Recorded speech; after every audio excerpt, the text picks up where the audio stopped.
Welcome back to Vesteria! This episode, we explore more of the vast open world of Vesteria, join one of the factions, aka picking a class, kill many deranged scarecrows. Seriously, why are these actually really creepy? Why did that one wizard have to do this? Why? Kill baby yetis. Fight rocks, and level the hell up! Since we completed the Mushtown zone in the last episode, this time we get to go to the cultural cesspool that is Nilgarf. But on the way there, you know we have to get some chests because what am I gonna do? Say no? Also, I think I broke this dialogue thing since I saw a chest and I didn't talk to this horse-headed person before opening it and they asked me to open it but it's already open, so First thing I did in Nilgarf was run up to its residents, seeing if they had a come back when you're a higher level type of dialogue, and was disappointed by this woman. Sorry about your lawn, ma'am. Then I emptied my inventory because wow, there's so little inventory slots to use. I proceeded to run around the city looking for anyone to talk to, and I found this very focused fisherman and this suspicious person in a corner. Maybe they're in a timeout, but who knows. And now that we're finally in Nilfgaard, now's the time to tell that Mushtown innkeeper's son to write to her, and we get a makeover right after! Wow! Now we don't have bugged out hair, woo! Next on the list of things to do in the city is obviously to break and enter into homes and open glowing chests. Whoa, that had a skill reset tome in it? I didn't expect that from a wooden chest, but I guess I'll take it. After figuring out that I wouldn't be offered any quests from Nilgarf residents, I then head over to the seaside path and find a tunnel right into the Nilgarf sewers. The only sewers possibly more disgusting than the New York City subway. I was told to scram by a self-proclaimed the Rat King, and I gladly scrammed. Finally, a yellow exclamation point. What's the quest, m'lady? We love baking, I will help you. Ooh, that's a lot of text. Splendid! I'm making my boy's favorite meat pie, but I'm missing the two most important ingredients, sugar and hog meat. One of those hogs broke into my kitchen and stole my last bag of sugar. Would you get it back for me? While you're at it, be a deer and also collect 8 hog meat. I'm just imagining the first scene in Ratatouille, but instead of rats, it's hogs. Also, I went down to the beach. And picked up this quest to kill crabs and bring them crab meat. I could really go for some seafood right now.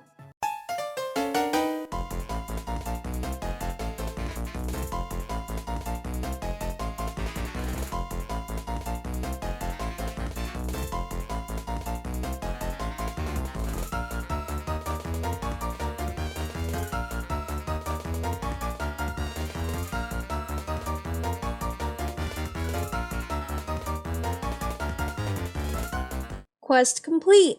A giant hog spawned and I slayed it, and then I found this hog attacking a chicken and I said, "Hey, that's my job!" and killed the hog. Quest complete!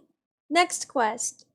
Gertrude gives us another quest to deliver the pie to our big, strong warrior in the warrior stronghold at the Redwood Pass. I made a quick detour to Nilgarf to clear my inventory and head over to the great crossroads from the city and get distracted by a giant scarecrow spawning and participated in slaying it along with a butt ton of other players. I farmed scarecrows for a bit to complete the Feed Sally the Horse quest and to level a little since killing those level 9 crabs were a little difficult and who knows what's gonna wait for me in the Redwood Pass. Before I left the Great Crossroads, another giant scarecrow spawned and someone was also as shocked as I was, but I have a hot pie to deliver so I can't help this time, even though I don't think I helped at all last time, but we're not gonna talk about that and we're just gonna go to the Redwood Pass. Is that a mob? It has glowing eyes, what? Do I wanna go near that? Oh! While I talk about this, I'm gonna put me walking through the Redwood Pass because it is a vast open area. What I find really cool about the class system in Vesteria is how they present them. For example, warriors, they have a little camp in the Redwood Pass, which is the area you need to go through to get to the warrior stronghold. The camp kind of acts like a sneak peek for what you can join, and I think it adds a lot of charm to the world. I reached the warrior camp and see someone launched with the catapult and thought to myself, yes, these are my people. This is the class I want to join. These are the people I want to represent. Before we continue the very long trek up the mountain to the stronghold, we take up a quest from Captain Bronzeheart to retrieve them, a guardian core. You remember that rock thing from earlier? Well, that's a guardian and we have to kill it, but we'll get back to that later. Hopefully this pie is still hot. And after many, ooh, a chest. Many many minutes of walking, we finally reached the path to the warrior stronghold. Sheesh, maybe this is why there's so many hunters and mages. They probably don't have to walk this much just to get to the frickin' headquarters. Ooh, another chest. I approach the gates as someone inside the fortress says, "I hate my job." I enter the stronghold and see Skullcrusher. Ah yes, the big strong warrior. I hope this pie is still hot, and if not, I hope you have a microwave somewhere here. I then go talk to Sir Trastrain and ask oh my god, I can't say this name. I then go talk to Sir Tristane and ask him about the warriors. He tells me that the warriors are a proud and mighty faction. We believe in strength, honor, and pride above all else. We are a strict faction, but we are also a tight-knit family. We reside in a massive snowy mountaintop fortress. Warriors like to fight up close and personal. We wield massive blades and huge bulky armor. Warriors can take a hit like no other and dish out some insane close-range damage. And with a pitch like that, I ask you, the viewer, the question. What am I gonna do, say no? I have now joined the warriors. Okay, before you say anything, I know mages have good AoE and hunters have the subclass that makes them go invisible and they have an anime run, but you know what? Warriors are alright, especially for a solo player like me. I'm gonna need both the damage and the bulk, so don't judge my choice here, okay? Moving on. Remembering that I have a quest. Oh no, I have a quest. I launch myself back towards the Redwood Pass, and on my way back to where a guardian would spawn, I find this little spot thinking there would be a chest inside, but there was someone with a quest instead. Then they asked me to kill baby yetis. While I kill 30 baby yetis, let's think about the creatures that remind me of the baby yetis we are slaying.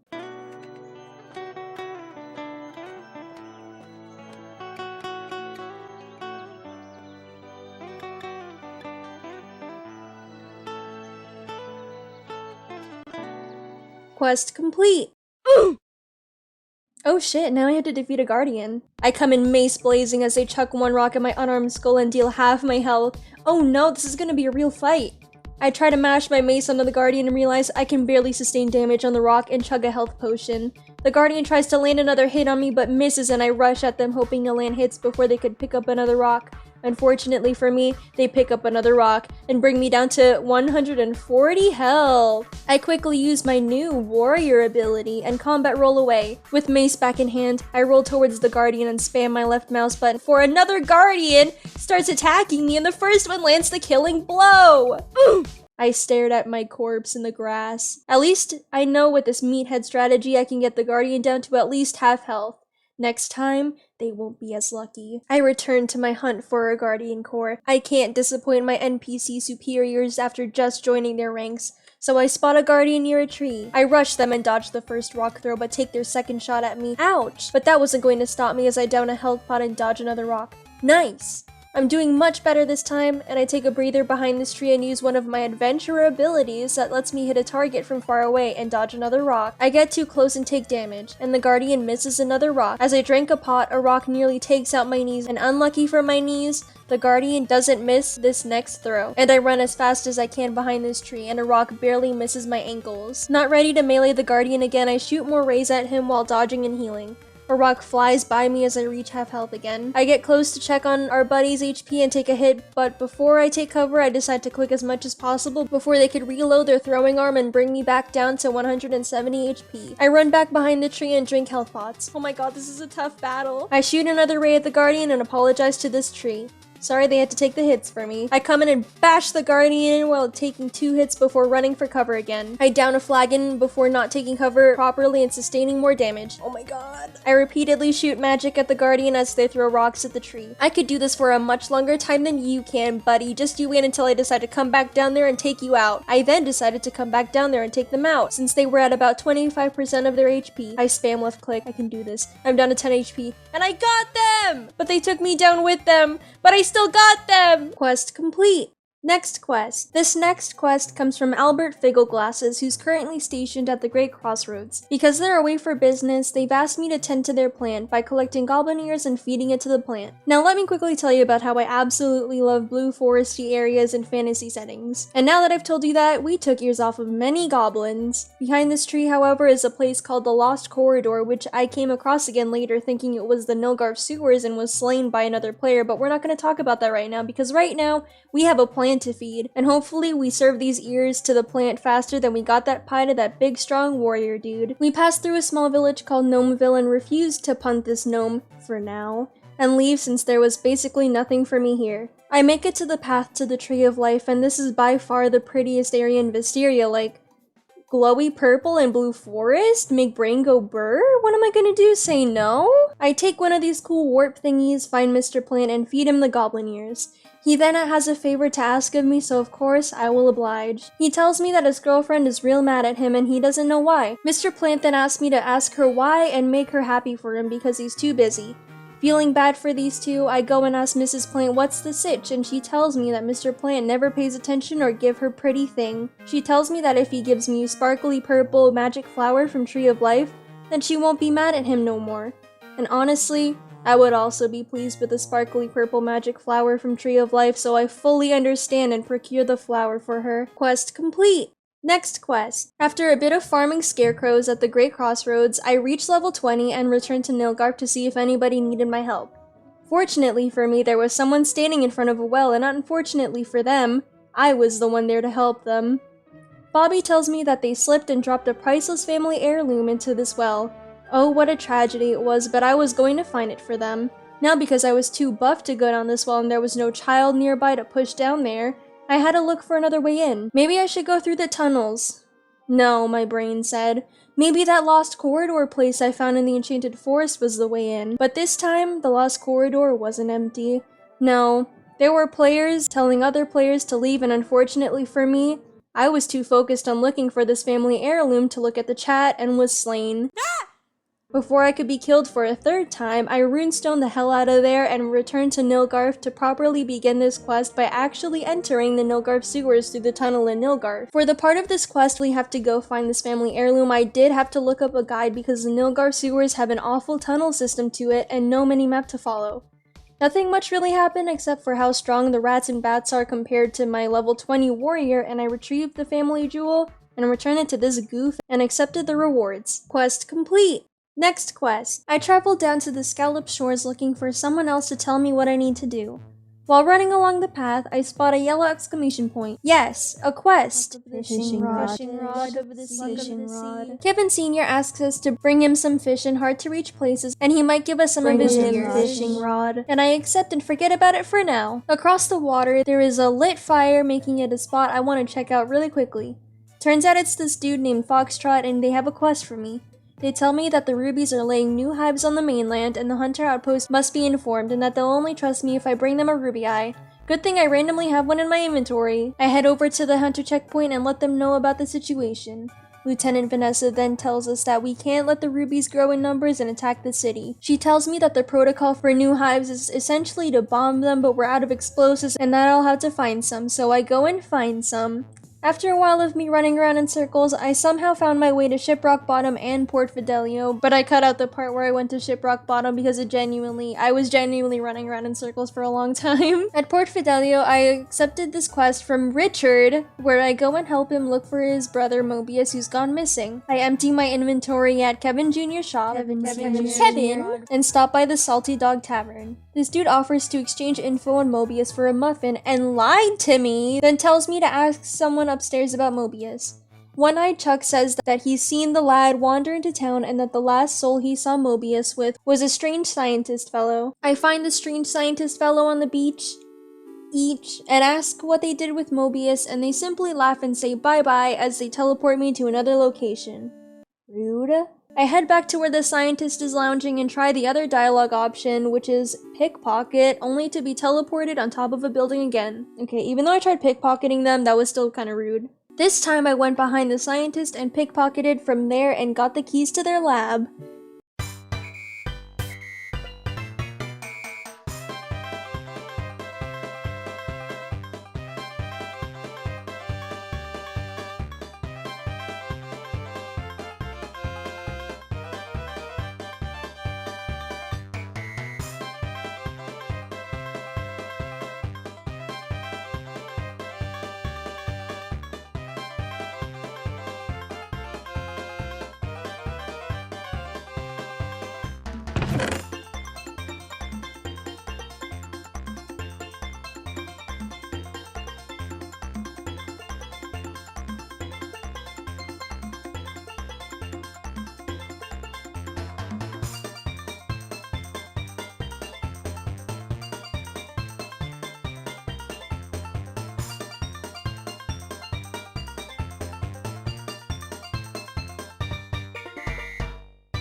After an actually not long time of climbing this tower, I enter the lab and read this book where the scientist writes about how they gave Mobius a potion that turned him into a whale.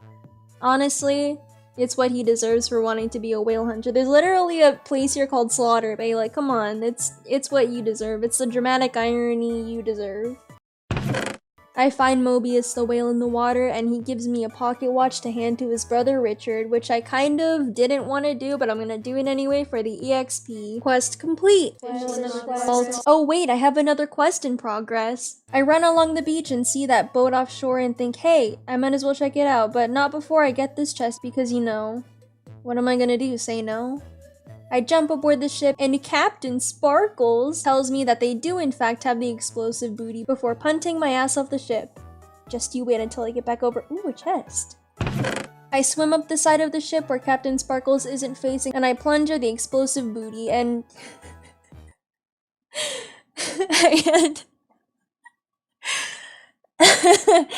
Okay, I'm done. And I plunder the explosive booty and have Captain Sparkles fast travel me back to shore. I bring the explosives to the lieutenant and she needs me to plant the explosives at 3 marked locations near the hives to make it boom boom for the rubies. You got it, ma'am. I blast off in the direction of the hives and find the target hives, but wait, how the hell am I gonna get up there? I'm gonna have to parkour up to the top of the cliff and jump down from there. Without the July 21st stamina update? Oops, I missed that jump. Not getting upset though because there's unlimited tries and I get back up and attempt to jump onto the hive and I make it. Explosive set. I attempt to jump onto this tree but find out it's not solid and make my way up the other side of the cliff. Ooh, a chest. I jump down from the edge of the cliff onto a hive that isn't designated for explosion and then onto one of the hives that is. Another explosive set. Oh, the last hive's not that hard to get to. Last explosive set. I return to the lieutenant and watch them blow the hives up, with the last hive revealing a hole with that beautiful golden glow I love to see. I don't want to admit this, but I, as usual, goofed and forgot about the chest for a bit, but came back to it and wow, I got a ruby halo. This looks much better than the helmet I was wearing, so what am I gonna do, not wear it? That's all for now, folks, and I'll see you in the next video. Fishing rod, I sold it, fishing rod, it's gone.